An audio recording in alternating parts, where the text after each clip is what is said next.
Hello and welcome to the Who University of Law. In today's video I am reviewing and unboxing Doctor Who The War Master Escape from Reality. Now I brought this review forward slightly because I know a few people have been chatting in the comments about this particular release, so I thought we'd get this one done first. So we can see on the front cover we've got all our sort of main players from the story. We've got from Greek mythology here, we've got various figures from literature, and of course the Daleks there at the bottom. I'm sure this is taken from the Mind Robber, which is of course the sort of basis for the story there. So let me just quickly show you the spine. We've got the War Master there, and then we've got our blurb and episode titles on the back, and the episodes are Wrath of Medusa, The Shadow Master, The Adventure of the Deceased Doctor, and The Master of Dorian Gray, with a good list of writers, and of course Scott Hancock directing.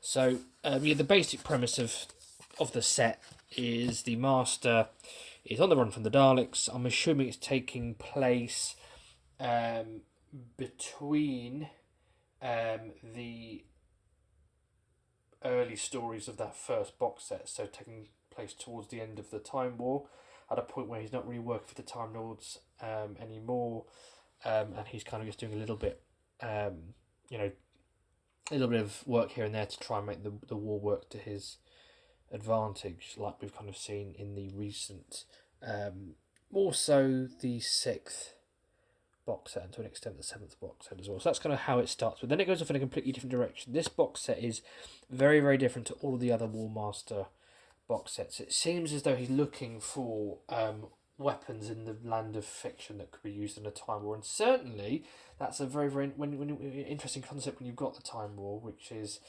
Rusty Davies himself he's a very creative craftsman when it comes to words. Very creative wordsmith, and I think kind of bringing fiction into that does really work, and I'll talk that through as I kind of go through the stories. But yeah, what I would say is if you're expecting a big Dalek-filled adventure in the Time War, this really isn't the. Get my usual issue of opening this up. Nearly there. Yeah, this isn't going to be what you're expecting. However, it's more, I'd say, more similar to the world of Doctor Who. For anyone who's heard, got it open. Anyone who's heard that, it's very much. If actually no, more like the worlds of Big Finish. It's very much giving you a taste of some of their other ranges, but it doesn't feel like an advert. It very much is, an engaging story for each one. So if I open it up. So we've got disc 1, we've got the Wrath of Medusa, which is a lovely exploration of Greek myths. The original 4 box sets there. Yeah, it sort of it delves into Greek mythology, and it really does bring those characters to life. Often with the way legends are written, it's written in a very different style, but this does bring the legend up to date, and also uses some aspects of the legends in a more creative way that kind of it gives you a new spin on all of the characters and a new perspective on the relationship between the different characters in Greek mythology as well. So that was a nice fun opener, and it kind of establishes the fact that he's now lost in the realm of fiction. But it gives you a different spin on Medusa as a character, definitely, which I really appreciated. I wasn't expecting that at all. And there is an element of Dalek involvement in there, which kind of links into why he's here. Try not to give too much away. Got the booklet here. Open it up. We've got photography inside, and then we got the second disc here, which is the Shadow Master, based on the works of Hans Christian Andersen.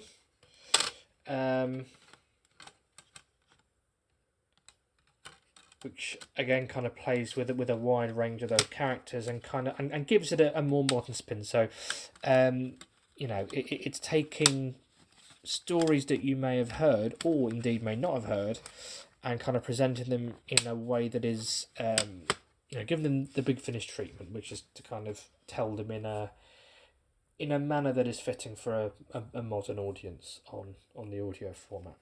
So yeah, that was another enjoyable story in there. And then we've got, this was a really good one. It was the Sherlock Holmes story, The Adventure of the Deceased Doctor.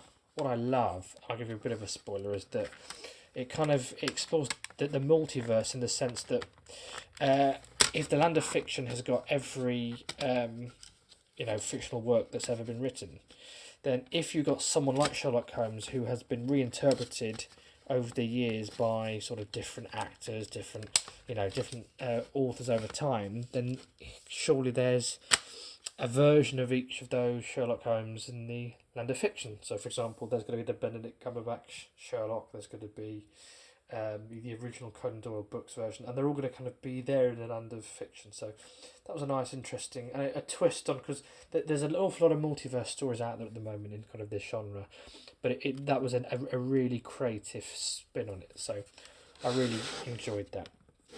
And finally, the last disc, what have we got underneath it? We've got out of the most recent 3 box sets.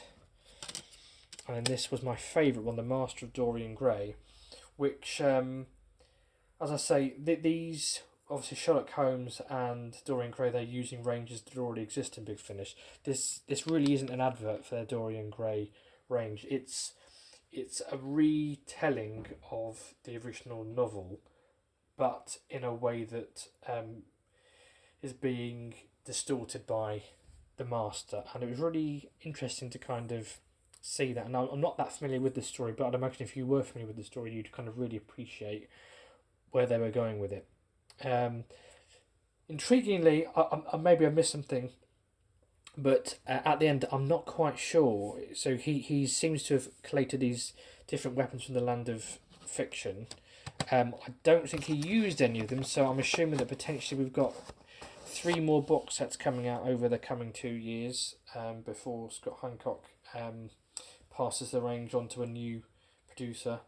But I'm assuming perhaps that some of these weapons might make their way into future box sets, but who knows? So that's just kind of my overview and thoughts on the box set. As I say, if you're expecting a big epic Time War battle story, I'd be looking more to get the most recent War Doctor set. But I have to say, we've had a lot of epic stories recently, and it is nice to kind of have a different flavour in the collection, a different kind of story. But what did you think? What did you think of this box set? Do let me know in the comments below. As always, don't forget to like and subscribe. I look forward to speaking to you soon.